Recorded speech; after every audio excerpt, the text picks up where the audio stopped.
Wednesday morning, 9 a.m. can only mean one thing. And what is that, Sharon? It's podcast time. And this time, we've got a film. Which film is it, Mark?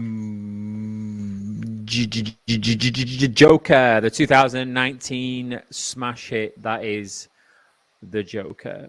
Joaquin Phoenix, legend.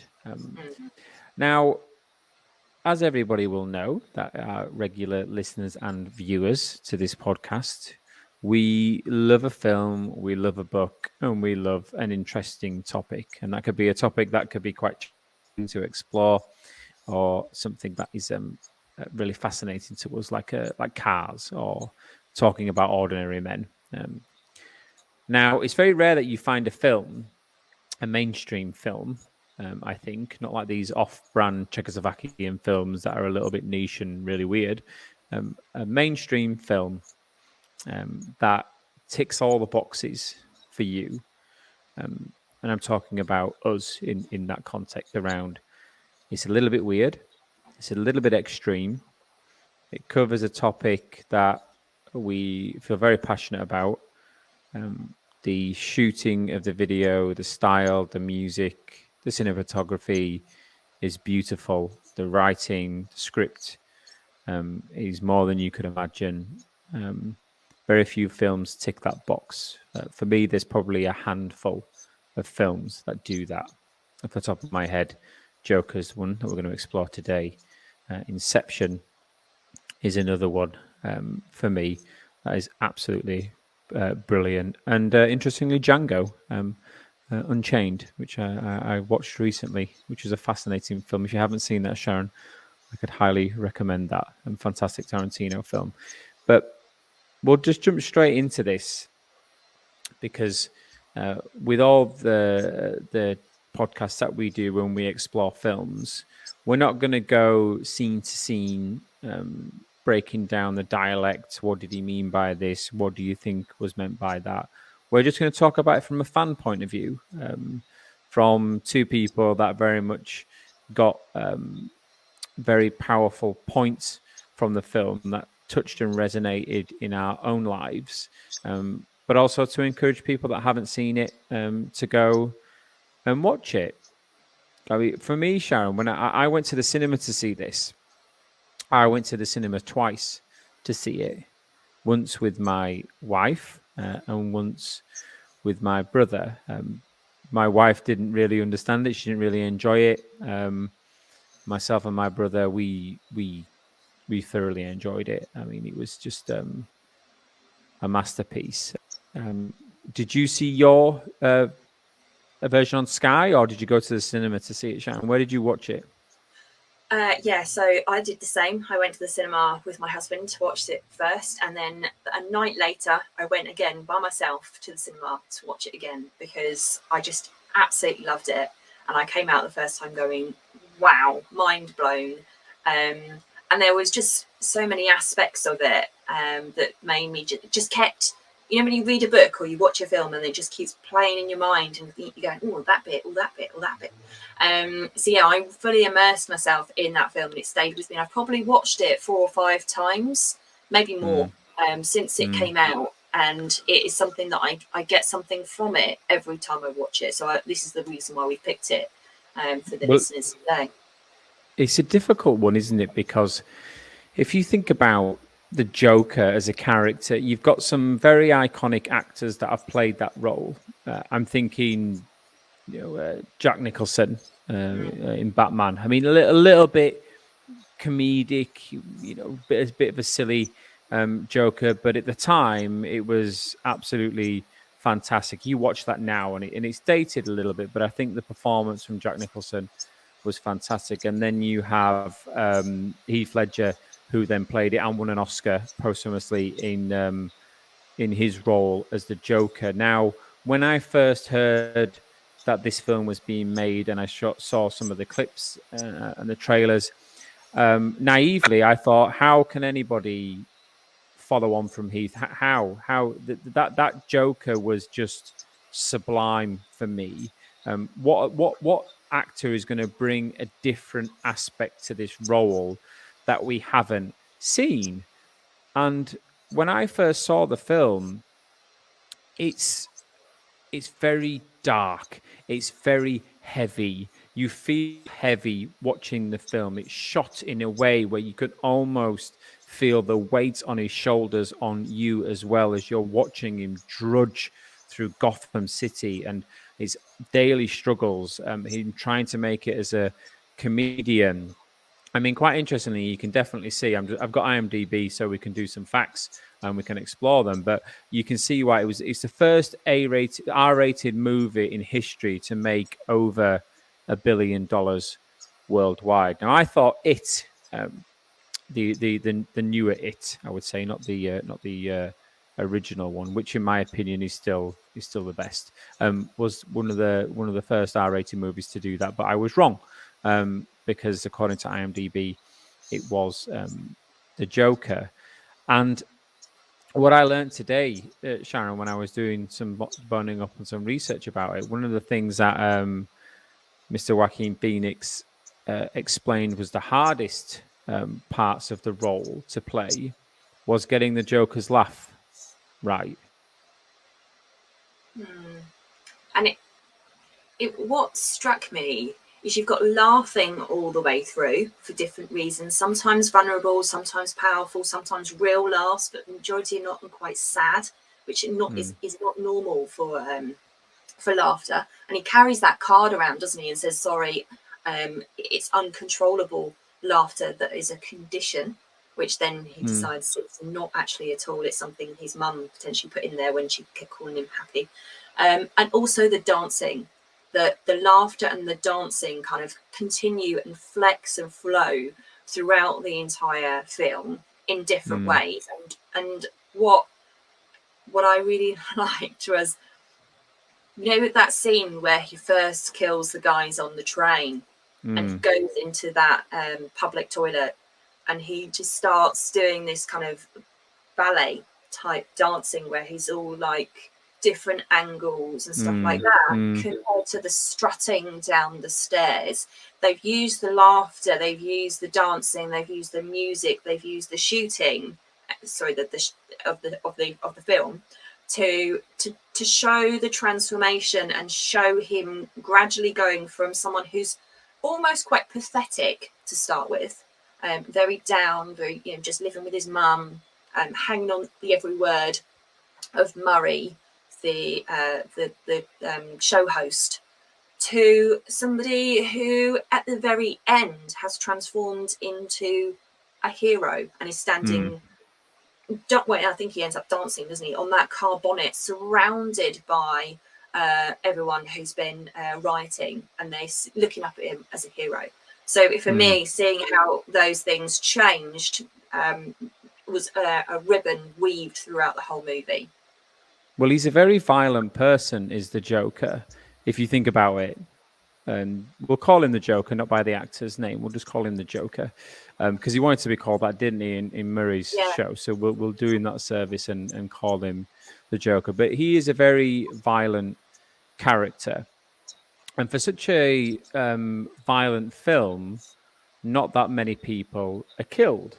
And what I did read today, which was fascinating, is the director at the time was talking about the Avengers, or even as far back as a Saving Private Ryan. And he says, and I quote, when you're killing 40,000 people, you don't feel it. But I think throughout the film of the Joker, he kills maybe 5 or 6, 3 on the subway. And there was the guy who was his Joker clown colleague, killed him in his apartment. And then he kills Murray, as he calls him. Murray. That's 5. I can't remember if he killed anybody else. So he kills the counsellor right at the end, doesn't he? He's yes. So yes. So 6 people he kills in that film, and that is arguably more violent than when you see 40,000 people killed. And this just goes to show the quality of this film, because what the director said is, I want to put you in it. I want it to make it feel intimate. I want you to feel the hesitation before doing it, and then the excitement, arguably per se, of actually pulling the trigger or stabbing someone, or however he decides to kill them within various parts of the film. And and that very much came through for me, because when he's on the train and you've got those Wall Street guys harassing that young lady, and naturally, when you go over to Arthur and you put him in a difficult situation, he starts to laugh uncontrollably, because that's his defense mechanism. That's just his condition, and he can't get his card out quick enough. And as a result of that, the Wall Street guys get in his face and they start to be violent with him and they start to beat him up. And then he shoots them. But if he would have had a submachine gun stood on the beaches of Normandy gunning down 100 Nazis, it wouldn't feel the same. You just can't connect to that. But I mean, how many times in our lives, we wouldn't be sat here now if we've been brought that far to a reaction. But how many times have you felt beaten down or beaten up or pushed by an individual or individuals or a situation where you want to react and you don't react? It almost feels real for me. And I think that's why one of the reasons when the film aired, it got a 6-minute standing ovation at the end of it for the people that saw it in the premiere, because it is just so palpable. It is. You can really relate to it because he is effectively the underdog, isn't he? So he's anybody. When we all kind of get that statistic that any of us is, a paycheck away from being homeless or whatever, and he's in that sort of catchment, I guess, isn't he? He's in that position where so many things happen to him, one after another. I mean, he's got his clown job, which right at the start he's not happy anyway, and he's struggling. He's got his issues. But one by one, people let him down. They betray him. He finds out that the awful truth about his mum abusing him. Murray laughs at him, who's his absolute hero. He gets sacked. Thing after beaten. Thing after thing happens to him until it just reaches a crescendo, and you can well imagine as you watch the film, being taken through those different stages from, okay, my life's pretty crap, to my life is unbearable, and my grip on reality is quite shaky at this point. And because he keeps saying, and he says it several times throughout the movie, am I real? Am I invisible? And when he's talking to his counselor lady, and he's saying, "Are you listening? Can you hear me?" And that, I think, is why he starts this whole, okay, well, if no one can see me and I'm not real, I'm not worth anything, then no one really cares. Effectively, I can do what I like, and that's when he starts kind of going off the rails and taking things into his own hands and shooting people. But it is that. It's so relatable because you can well imagine, after the things that have happened to him, that someone could be pushed that far and go into that sort of situation. Well, the world isn't all sunbeams and rainbows, is it? So I can definitely relate to that. And it's almost as if when he puts his makeup on, he becomes somebody else. Or should I say, he's allowed to be him. So we could say, poor guy, etc., etc. And yes, he's had a terrible time, abuses a child, but does it justify him doing the things that he's done? Probably not. But I can understand what made him do those things. He clearly shouldn't be out and about because he's a very ill person. But what I found fascinating, and you see it when he goes onto the Murray show, when he puts his makeup on and he asks Murray, when you bring me out, can you introduce me as the Joker?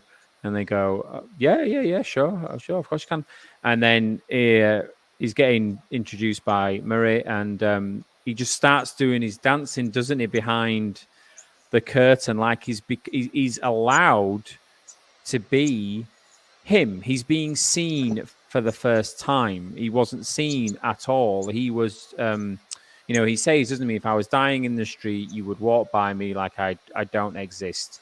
Now people are seeing him, and I think it's because he's allowed, through his portrayal of the Joker, to let his true character come through, because he's off his meds, nothing's repressing him. He's allowing that to come to the fruition, and you see that with a confidence in him when he comes out on stage, because Arthur, before he's the Joker, would not walk on a stage in front of a live audience, in front of cameras, and kiss one of the women as he's coming on and do a little dance. He just wouldn't. That is not Arthur Fleck. It's not him. But when he puts his mask on and he puts his suit on, he becomes, or he transforms into a higher version of Arthur Fleck, which becomes the Joker. He then can dance. He then can be as charismatic as he wants to be. He's not fazed by the cameras. He's not fazed with people laughing at him when he's trying to get his joke right. He's articulate enough to be able to direct his anger through his words before they then become a reaction, which is him pulling the trigger and shooting him. But I found that whole scene of him coming out. How many of us have, you know, in a different way, you've left a job, you've left a partner, you've you've come out of a bad situation, and you feel like a butterfly. You know, you can dance, you can sing in some way, shape, or form. You can allow yourself to be you. And if I dare be so bold, I think I can knit that quite closely to what it's like. And Sharon, you can testify to this, to starting your own business. I mean, who would have known that we, talking about the Joker, we end up talking about starting your own business. But when you start your own business, your corporate mask, I would say, comes off, and your mask, the real you, is on, because there are no shades of grey. It is just you. You've got to be real with yourself, but you've also got to be real with the people you're interacting with, because there are no excuses. You've got to make it work, and if you don't, that's on nobody else but you. So you can see the transition from being in a very repressive relationship, environment, job, to then having all those shackles taken away from you, and watch you come out of that chrysalis? Is it chrysalis? Is it crystal? Chrysalis. Yeah, into a beautiful butterfly. I've got an interesting fact for you, Sharon. I was just pondering over while I was going on one of my very random rants. So, Arthur, budding comedian, isn't he? Do you know the name of the comedy club? It's not a trick question. No. I didn't know until I read it, to be honest. So it's called Pogo's. Pogo's Comedy Club in Gotham. And do you know why that is relevant? And that's quite interesting. Why? That is because Pogo the Clown was the stage name of the real-life professional clown and serial killer John Wayne Gacy. Yeah. So for those of you listening to this who know your serial killers, John Wayne Gacy used to dress as a clown. He'd lure his victims, children mostly, as a clown into various places where things would happen that we can't describe on this podcast. But it's little touches like that that make the film so powerful. And reading through some of these facts, I never knew this. Do you know who was originally going to play the Joker? Who? No. We're going to play a game here now. Viewers and listeners. Right, you will be listening to this, or you will be watching it, and then you will be getting very frustrated because I'm going to give Sharon some clues, and you're all going to go, "Oh, it's so and so." So, September 2017, Warner Brothers were considering casting this person.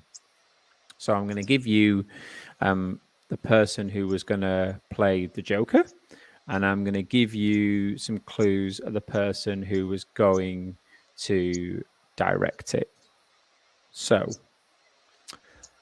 the first clue for the person that was going to play the Joker, he is an actor that is still very much relevant to this day. He did his last film with Quentin Tarantino. He spent some time, and the listeners are going to get this now.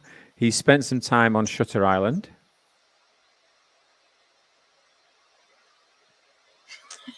He spent some time out at sea and then remained there. No He idea. also liked visiting a beach.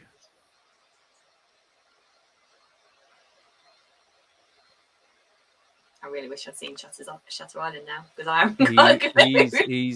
He's named, well, his first name is after a very well-known artist.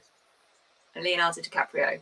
Ding, ding, ding, ding, ding, ding, ding, ding, ding. That was who was going to play the Joker originally.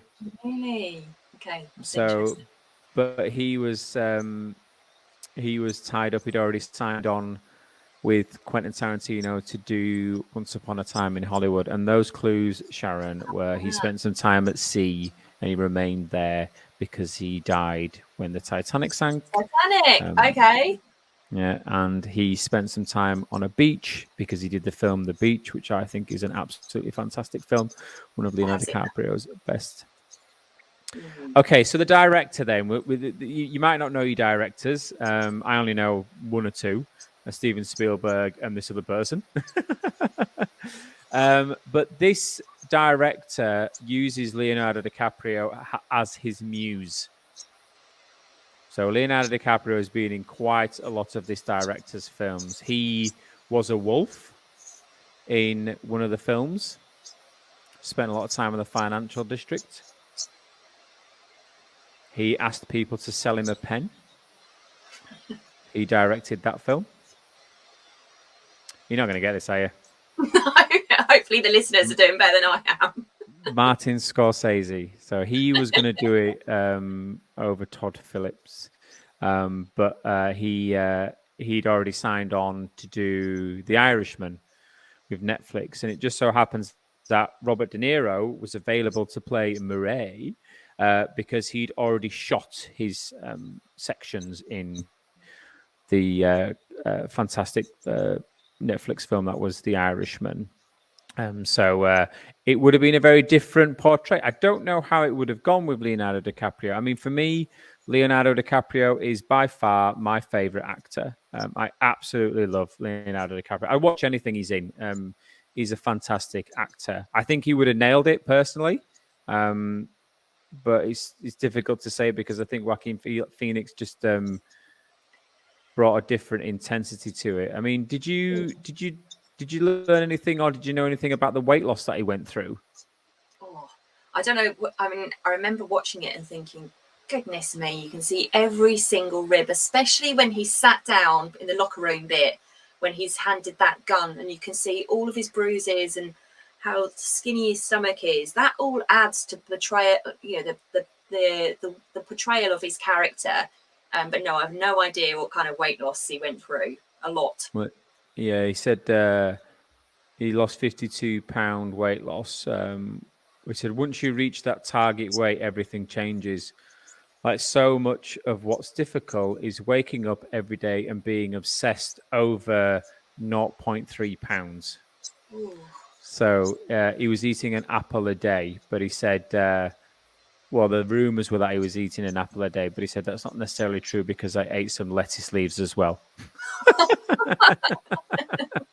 No, I think he absolutely rocked that character.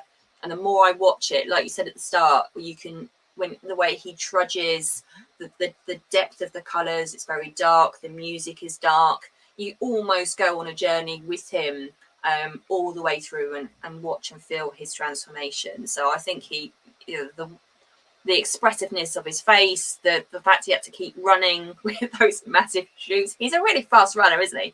And there was just so much of it where you just go, ooh, okay, this is tough. You can feel it, especially if you're highly empathetic. You can feel all of those feelings that he's going through. And as I say, the kind of transformation at the end, it's a real transformation film, and not for the better. really. No.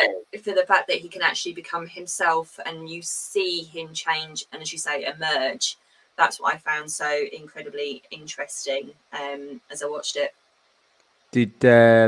Well, I've got another question for our listeners and viewers. I'll give you 5 seconds to answer this. So we know that the Joker is an R-rated DC film, DC Comics. And for those of you in the UK, R-rated means it's an 18. I believe it is an 18. If it's an R rating, I don't know if that is technically correct. I apologize for that. I think it's either a 15 or an 18 in the UK. But will our listeners know what the other R-rated DC film was that released 10 years earlier from the Joker that obviously came out in 2019? So what was the only other R-rated DC film 2009 release? Want to take a guess? Nothing comes to mind. It was Watchmen. Ah. Have you seen that? No. Oh my goodness. You need to watch that film. It's fantastic, is Watchmen. It's uber violent. It's just brilliant. If you've ever seen have you seen Walking Dead? Yes, I think I have seen that. Yeah. So Negan is the guy in Watchmen, and he plays such a fantastic part in that. Another interesting trivia that I found of the Joker and the performance that he brought to the role was there's a scene where he's being let down. I think he loses his job for bringing a gun into a kid's hospital, and he's kicking the trash cans in the alleyway during that shot. And in that scene, you see Arthur fall to the floor and grab his knee. That was real because he dislocated his knee kicking the bags because he's very skinny. He's got nothing behind him. You know, his electrolytes will be absolutely shocking, and he's really going after these bags. And he genuinely disconnected his knee doing that shot. But it got him an Oscar, so it was worth it. So I've got a question. Go on. So you know the girlfriend, the imaginary girlfriend. You know when he goes into her apartment and towards the end. And there's this moment where he's sitting on the sofa saying he had a really bad day, and then she comes out, and you realise that all the rest of it has been imaginary up to that point in terms of their interactions. And she says, you know, I'm here with my daughter, you need to leave. And then all you see is a cut to him leaving with quite a powerful stance and powerful walk. What do you think happened in the apartment? I don't think he killed her. Firstly, because if he's killed her, why would he not go and kill the child at the same time? Because you're leaving a witness there. But then the argument against that would be he didn't kill the other guy that was in the apartment when he stabbed the chap who gave him the gun originally. He let him go. So for me, I don't think he killed them because he only seems to kill people that have wronged him. And she hasn't done anything directly to him other than be a member of his fantasy. I think his fantasy got a little bit better of him, and he ended up being in there because he was at his lowest point. But I think personally, he just left. He scared her. I think he scared her with it being there. But I would like to think he just got up and left. Now, you could say, why would he kill the psychiatrist at the end? Because has she done anything wrong to him? And I think she's probably done the worst thing to him, as she doesn't listen to him, doesn't create his medication right. Yeah, exactly. So the Joker, you look at it from all the way back to Heath or Jack Nicholson or anyone like that have played that role. He is clear, or even Jared Leto in Suicide Squad, which that's a different Joker altogether. Personally, not my favorite. I don't like that Joker. He doesn't see. He seems a psychopath, but he seems a controllable psychopath. He's not a maniac, should I say. He's not going around randomly killing just anyone he can get his hands on. He's very calculated in his moves. The Joker in other films has seemed very intelligent. Bizarrely, I don't think Arthur comes across as too intelligent. I think he's just a very sad, depressed, dangerous individual. Whereas you look at the other Jokers, I mean, you've got Heath Ledger's Joker. He's sophisticated enough to pull off bank robberies. You know, he's outsmarting Batman. He's blowing up hospitals in Gotham City. You've got Jack Nicholson doing arguably the same thing. You've got Jared Leto in Suicide Squad. He's able to get into areas that are quarantined because you've got a witch taking over and get Harley Quinn out by a hijacked Chinook. You know, you have to have brains on you to do that. And I just can't see Arthur doing that yet. Well, we're at the start of the journey, aren't we? So for that particular character, I think that's when he evolves into Joker. So I guess once he becomes more of himself, maybe that does emerge. But yeah, I would agree with you. He's not a criminal mastermind. Certainly not at that point. No, and this is where it gets really weird now, because if you look at the timelines, you've got Batman just starting there because he's pushed his dad down that alleyway, and his mum, he's shot. He doesn't say the infamous lines, he danced with the devil in the pale moonlight, which is what Jack Nicholson said when he shot him when he first appeared. But those timelines don't work, because for Bruce to then grow up, become Batman, Arthur would be dead. You know, he's got to be 45 at least in that film. He'd be an old, decrepit man. So, did all this happen, arguably? Or is it a fantasy that he's telling in his head in Arkham Asylum?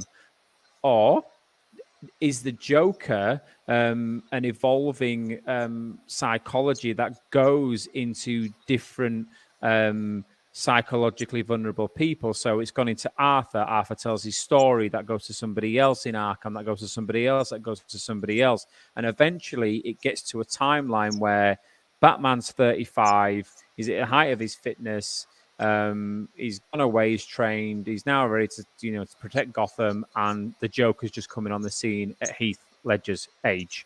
That's how I think of it, because it just wouldn't work in that way in regards to Arthur being the only Joker, because how would he take on Batman? Yeah. He'd be 78 by the time he becomes of age and becomes the Bruce Wayne that we all know and love. It just wouldn't work. So I think the Joker is an ideology. I think it's something that the cream of the crop of the criminally insane rise to the top of. But I think they shroud themselves in that mask, in that persona of the Joker, and that's how the Joker lives on. That makes sense. Is it the same for Batman then? Does his Batman ethos move? Well, I mean, you can say that from actor to actor. I mean, I don't know how. Oh God, I can't remember his name in the Twilight films. What's his name? I'm just going to call him Edward. Robert Pattinson. That's it. Yes, that is going to be an interesting one, because one of the best Batman ever was Christian Bale. Yeah. Where is she? I'm Batman. Where is she? I'm trying to do my best one. I can't do it. You've got to be able to come and just go, where? I'm Batman. I'm Batman. I mean, how does he not have a hoarse voice? I mean, well, what I do love about these films, be that a superhero or a criminal or whatever it might be. I mean, Superman's the classic one. He puts on a pair of glasses, and that's it. He's Clark Kent. He takes off his glasses, and he's Superman. No, I mean, I could put my glasses on. Well, exactly. I could put my glasses on and go, oh no. But what I do like about these superhero films and these characters is, have you ever seen, you're going to say no to this, but have you ever seen the second Kill Bill film? I've seen one Kill Bill film, but I don't know if I've seen the second one. Well, okay. So in the second one, when Beatrix Kiddo Uma Thurman's character, finally tracks Bill down, Yeah. and he's kidnapped her. Or kidnapped. He's sort of like, he's shades of grey there because he's his dad. He's her dad. Took her child, BB. There's a scene at the end where she is a assassin, Deadly Viper Assassin Club. She's a member of. I mean, this is the next podcast we should do. We should do it on Tarantino films. And the way that Bill describes her trying to be an everyday mum. So, going to birthday parties, doing, soccer practice, carpooling, all that lot, is like Clark Kent or Superman being Clark Kent. Whereas you compare that to Spider-Man, you compare that to Batman, you compare that to any other superhero within reasons that are being given powers and wear a costume. So those superheroes have to put their costumes on to be their superhero, to be Spider-Man, to be whatever. Whereas Superman is always Superman. His costume is his native clothes. That's what he wears on his planet. But then how does Superman portray us? So he has to mimic us. And what are Clark Kent's characteristics? He's a buffoon, he's bimbling, he's bumbling, he's all that lot. He doesn't really, he's not sure of himself, he's not confident. That's how Superman views the human race, as that sort of person. Whereas I find that characteristic such a powerful line. And if viewers, if you're watching or listening to this, go and have a look at the second Kill Bill film. Listen to how he describes the difference between a Spider-Man and a Superman and how they portray the world and how they act. It is a very interesting characteristics of how the powerful portray themselves in general. So I found that quite interesting. So where do you think it next with the Joker? What could they do? How could they top this? What's your thought process? I mean, what could they possibly do? How could they reprise that role? What do they do next with it? Well, we're ending with the riots, aren't we? We're ending with him standing up there, king of everything. I suppose once he's suddenly got a taste of power at that point, hasn't he? That particular, I guess that starts feeding that criminal mastermind piece. Well, he kills so easily after that, doesn't he? He does, yeah, because. Well, he kills that woman in Arkham. And because he laughs and runs around then, doesn't he? It's playful. Yeah. So you see a real shift. Yeah. And obviously he does the iconic with the blood on his mouth.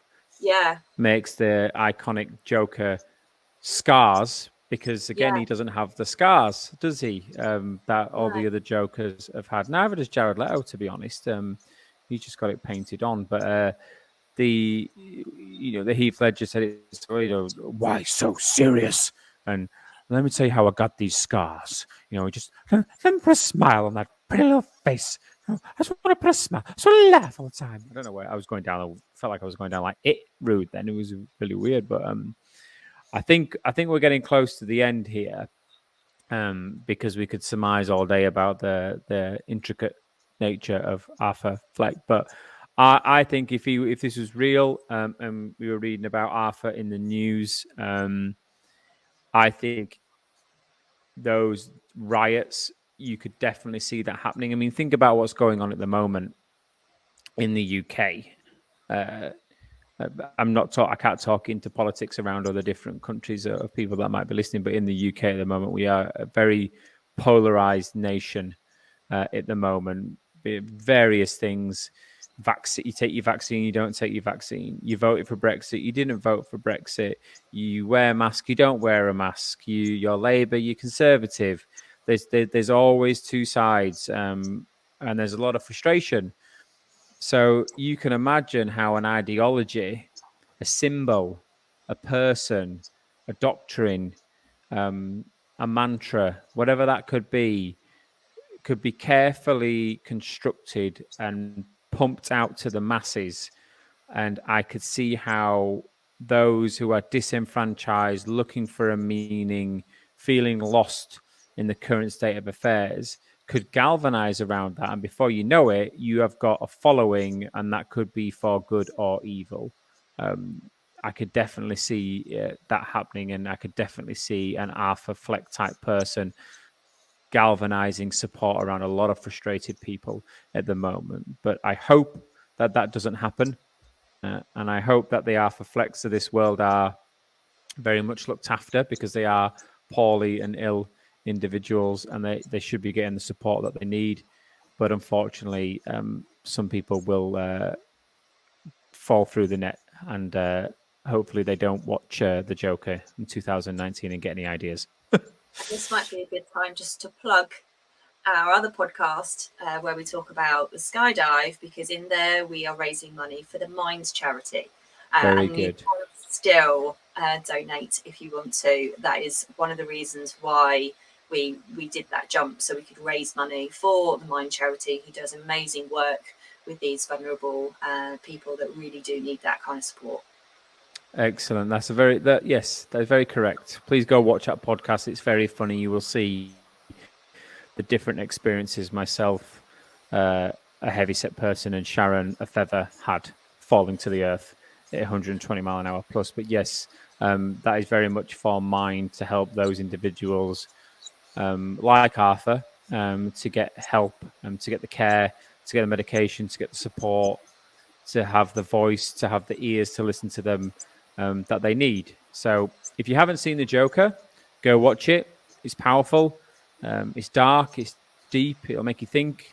Hopefully, you will see yourself in some ways in Arthur, and other ways you'll be able to understand the trouble that he's going through, and sympathize with him.